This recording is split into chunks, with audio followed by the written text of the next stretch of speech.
Elements, compounds, and mixtures can be considered as different types of matter in general classification of matter based on its composition into three types of elements, compounds, and mixtures. A chemical element is composed of only one type of atoms, atoms with the same number of protons in the atomic nucleus. A chemical compound is composed of two or more different types of atoms bonded chemically, or in other words, a chemical compound is a chemical combination of two or more different elements. Lastly, a mixture is composed of two or more different elements or compounds, not chemically combined, but just physically intermingled. Or in other words, a mixture is a physical combination of two or more different elements or compounds. Let's consider some examples. Hydrogen gas is an element composed of only hydrogen atoms which have one proton in the atomic nucleus. Oxygen gas is another element composed of only oxygen atoms which have 8 protons in the atomic nucleus.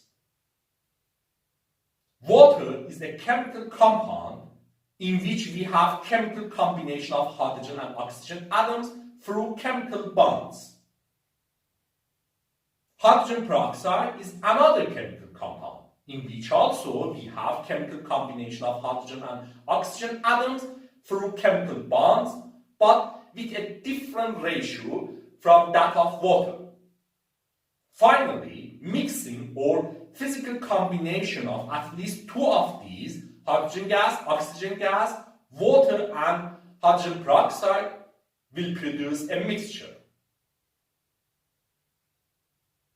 Elements, compounds, and mixtures differ in their characteristics.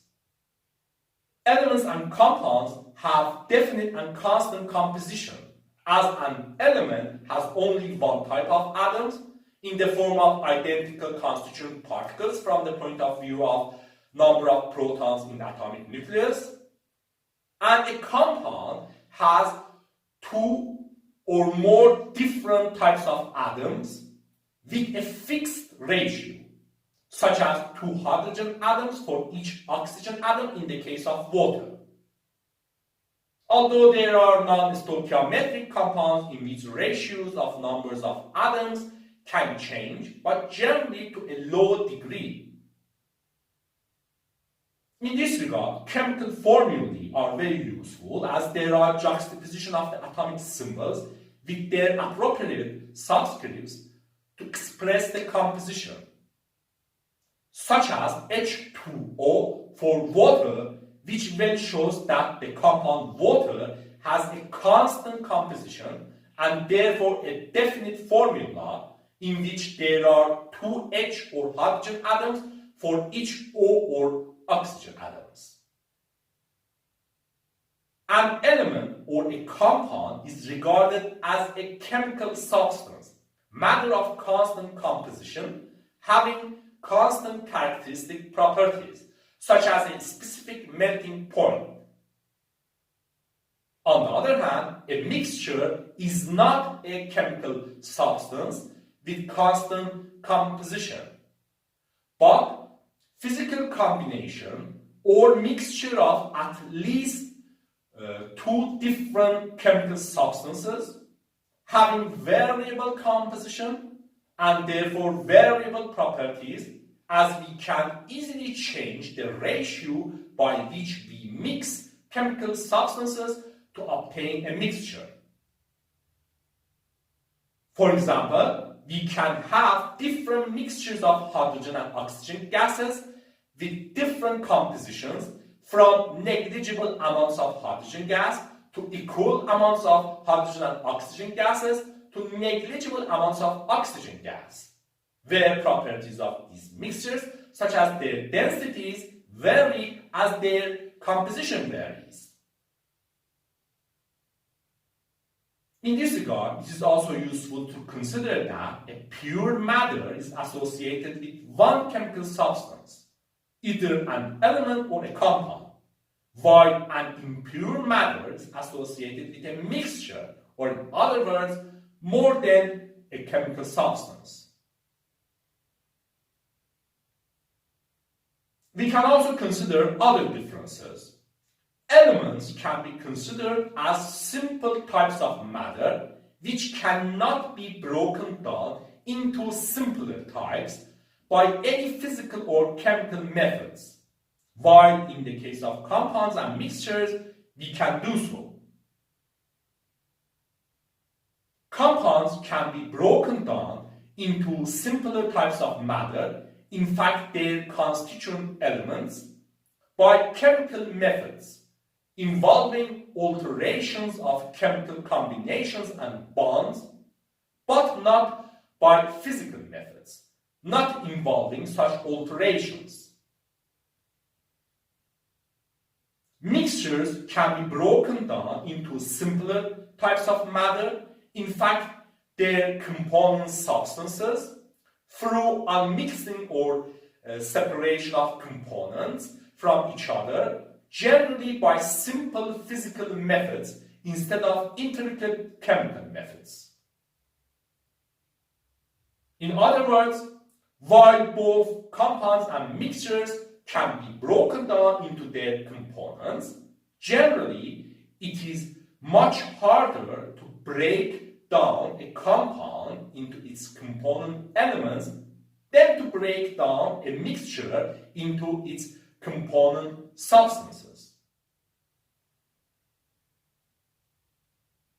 For example, hydrogen gas is an element, oxygen gas is another element, and they can be considered as simple types of matter which cannot be broken down into simpler ones. Chemical combination of hydrogen and oxygen can produce the chemical compound water, and physical combination of hydrogen and oxygen gases can produce a mixture of hydrogen and oxygen gases. Where a mixture of hydrogen and oxygen gases can be separated into its component substances by physical methods such as cooling and lowering the temperature of the mixture below minus 183 degrees Celsius, at which oxygen gas will liquefy and separate from hydrogen gas. While water can be broken down into its component elements by chemical methods, such as electrolysis, involving chemical reactions and alterations of chemical combinations and bonds, but not by physical methods, as water will still remain water through such physical methods. There is another important difference between compounds and mixtures. Generally, properties of a compound are completely different from properties of its constituent elements, whereas a mixture retains many of properties of its component substances. This can ultimately be linked to the fact that from component elements to a compound, chemical combination separates and recombines atoms to form new different constituent particles with different properties, such as new different molecules. Whereas physical combination from component substances to a mixture just mixes initial constituent particles or sets of them without complete destruction of them to form new ones. For example, iron is an element, sulfur is another element, where iron has magnetic properties and is attracted towards magnets. A mixture of iron and sulfur powders retains many properties of them.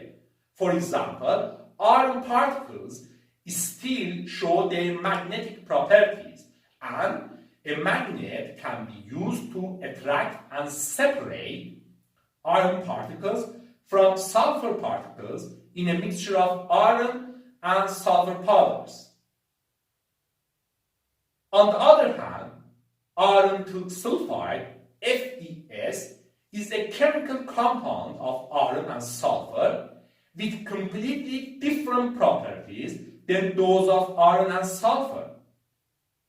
For example, iron 2 sulfide has completely different magnetic properties in comparison to iron, and magnets cannot be used to attract and separate iron from iron 2 sulfide. Anyway, here we can see that in addition to elements, we have compounds and mixtures with different characteristics which greatly add to diversity of matter and its properties. This is interesting, isn't it?